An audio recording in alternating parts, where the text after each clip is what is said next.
આપણા ઘરો અને ઓફિસો સુધી જે વીજળી પહોંચે છે એની પાછળ એક બહુ મોટું અને જટિલ નેટવર્ક કામ કરે છે અને આ નેટવર્ક પર સતત ખતરો રહે છે.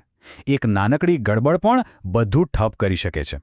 તો આજે આપણે એના એક એવા ગુમનામ રક્ષક વિશે વાત કરીશું જેનું નામ છે લીડ ઓક્સાઇડ અરેસ્ટર. વિચારવા જેવો સવાલ છે ખરું ને? આકાશમાંથી પડતી વીજળીમાં આટલી બધી તાકાત હોય છે તો આપણી આખી પાવર સિસ્ટમ એક ઝાટકે બળી કેમ નથી જતી? આનો જવાબ એક ખાસ ઉપકરણમાં છુપાયેલો છે જે ચૂપચાપ આપણી પાવર ગ્રીડની રક્ષા કરે છે. તો ચાલો આખી વાતને સ્ટેપ બાય સ્ટેપ સમજીએ. પહેલા આપણે એની બનાવટ જોઈશું, પછી એ કામ કઈ રીતે કરે છે એ જાણીશું, એના ફાયદા શું છે એના પર નજર નાખીશું અને છેલ્લે એની શું મર્યાદાઓ છે એ પણ જોઈશું. કોઈ પણ વસ્તુ કઈ રીતે કામ કરે છે એ સમજવા માટે સૌથી પહેલા એ જોવું પડે કે એ શેની બનેલી છે. તો ચાલો આ એરેસ્ટરની અંદર ડોક્યું કરીએ. જો આપણે એને ખોલીને જોઈએ તો એમાં મુખ્યત્વે 5 વસ્તુઓ જોવા મળશે. એક તો બહારનું મજબૂત કવચ એટલે કે કેસિંગ. એની અંદર હોય છે લીડ ઓક્સાઇડની ડિસ્ક જે આખી ટેકનોલોજીનું હૃદય છે. પછી આવે છે સિરીઝ ગેપ એસેમ્બલી, એક સીલિંગ સિસ્ટમ જે ભેજને દૂર રાખે છે. અને છેલ્લે દબાણ ઓછું કરવા માટે પ્રેશર રિલીઝ વેન્ટ્સ. એવું નથી કે આ બહારનું કવચ ખાલી દેખાડો છે. એ બહુ જ જરૂરી છે. એ અંદરના નાજુક ભાગોને વરસાદ, ધૂળ અને વાતાવરણની બીજી બધી અસરોથી બચાવે છે, જેથી એ લાંબો સમય ટકી શકે. તો આ આખા ઉપકરણ પાછળનું અસલી જાદુ અહીં છુપાયેલું છે. બિનરેખીય પ્રતિકાર. આ એક એવો ગુણધર્મ છે જેનો મતલબ થાય કે પદાર્થનો અવરોધ એટલે કે રેઝિસ્ટન્સ એકસરખો નથી રહેતો. વોલ્ટેજ બદલાય એમ એ પણ નાટકીય રીતે બદલાય છે. અને આ જ એની સુપરપાવર છે. ચાલો આને એકદમ સાદી ભાષામાં સમજીએ. સમજો કે આ એક સ્માર્ટ દરવાજો છે. જ્યારે બધું નોર્મલ હોય એટલે કે વોલ્ટેજ બરાબર હોય ત્યારે આ દરવાજો એકદમ બંધ રહે છે. કોઈ કરંટને પસાર થવા દેતો નથી.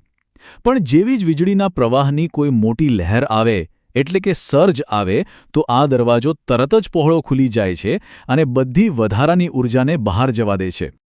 તો આ સ્માર્ટ દરવાજો ક્યારે ખુલે અને ક્યારે બંધ રહે, બસ આ જ એનો આખો ખેલ છે. એરેસ્ટરની કામ કરવાની રીત આ 2 અલગ અલગ પરિસ્થિતિઓ પર જ આધાર રાખે છે. જુઓ, જ્યાં સુધી બધું બરાબર ચાલે છે ત્યાં સુધી એરેસ્ટર જાણે કે સિસ્ટમમાં છે જ નહીં. એ એકદમ શાંતિથી બેઠું રહે છે. એનો પ્રતિકાર એટલો બધો ઊંચો હોય છે કે કરંટ એની અંદર જઈ જ નથી શકતો. એ તો બસ સાચા સમયની રાહ જોતું હોય છે. પણ જેવો જ કોઈ મોટો પાવર સર્જ આવે આખી ગેમ બદલાઈ જાય છે. અચાનક આવેલા ઊંચા વોલ્ટેજને કારણે સિરીઝ ગેપમાંથી કરંટ પસાર થવા લાગે છે. એનાથી ઇલેક્ટ્રોડ પરનું વાર્નિશનું પાતળું પડ તૂટી જાય છે. અને બસ લીડ ઓક્સાઇડ ડિસ્કનો પ્રતિકાર તરત જ ઘટીને લગભગ શૂન્ય થઈ જાય છે. અને બધો જ ખતરનાક કરંટ સીધો જ જમીનમાં ઉતરી જાય છે. આ રીતે આપણા મોંઘા ઉપકરણો બચી જાય છે. એટલે કે એનું મુખ્ય કામ શું છે? એ આટલી બધી ઊર્જાને ગાયબ નથી કરી દેતું, પણ એને ગરમીમાં ફેરવીને હવામાં છોડી દે છે. એ ઊર્જાનું બહુ જ હોશિયારીથી સંચાલન કરે છે. હવે એક મજાની વાત. જેવો સર્જ પૂરો થાય, કરંટ વહેતો બંધ કઈ રીતે થાય? એની પાછળ એક કેમિકલ રિએક્શન છે. કરંટની ગરમીને કારણે ડિસ્કની અંદરનો વાહક પદાર્થ એટલે કે લીડ પેરોક્સાઇડ અવાહક રેડ લેડમાં ફેરવાઈ જાય છે. અને આનાથી કરંટનો રસ્તો બંધ થઈ જાય છે. પણ આ જ પ્રક્રિયા દરેક વખતે એરેસ્ટરને થોડો ઘસારો પણ પહોંચાડે છે. આટલું સમજ્યા પછી સવાલ એ થાય કે આટલા વર્ષો સુધી આ ટેકનોલોજી પર આટલો ભરોસો કેમ કરવામાં આવ્યો? ચાલો એના ફાયદાઓ પર નજર કરીએ. એના ફાયદા એકદમ સ્પષ્ટ હતા. એ નોર્મલ અને સર્જ બંને સ્થિતિમાં બહુ સારી રીતે કામ કરતું. કોઈ પણ ઓવર વોલ્ટેજ પર તરત જ પ્રતિક્રિયા આપતું. અને સૌથી સારી વાત એ હતી કે સર્જ જતો રહે પછી આપમેળે નોર્મલ થઈ જતું. એની બનાવટ મજબૂત હતી અને એને ખાસ કોઈ મેન્ટેનન્સની જરૂર નહોતી પડતી. આથી જ એ ગ્રીડ ઓપરેટરો માટે એક ભરોસાપાત્ર સાથી હતો. અને વિચારો, એવી જગ્યાઓ જ્યાં કોઈ માણસ તરત પહોંચી ન શકે, જેમ કે પહાડો પર કે જંગલોમાં, ત્યાં એની જાતે જ રીસેટ થઈ જવાની ક્ષમતા તો એક વરદાન જેવી હતી. એનો મતલબ કે સુરક્ષા સતત ચાલુ રહેતી.